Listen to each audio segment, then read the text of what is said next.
Ситуацию с ценами на продовольственные товары обсудили сегодня на пленарном заседании правительства. По словам замминистра промышленности Адама Кукурхоева, в настоящее время зафиксирован небольшой рост цен на огурцы, помидоры, картофель, лук и морковь. Отрицательная ценовая динамика отмечается на мясо кур, яйца, мороженую рыбу и пшеничную муку. На данный момент совместно с представителями управления Роспотребнадзора по региону и органов местного самоуправления проводятся выезды по рынкам и крупным торговым объектам с целью выявления необоснованного роста цен. В настоящий момент мониторинг проводится еженедельно, но в месяц Рамадан данное мероприятие планируется проводить ежедневно.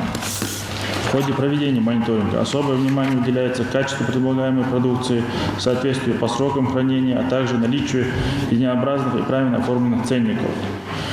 Всем руководителям торговых объектов были направлены письма о недопустимости роста цен в месяц Рамадан, а также было рекомендовано организовать систему скидок на социально значимые товары в данный период.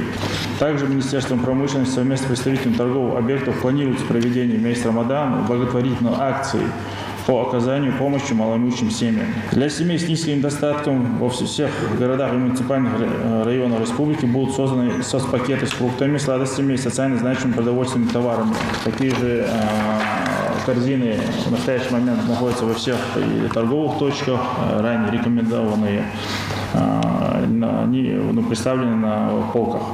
По всем категориям продовольственных товаров и непромышленных товаров для дома представлена продукция отечественных производителей, также местных, которые по мере необходимости заменяет недостающая часть товара от производителей, приостановивших свою деятельность на российском рынке.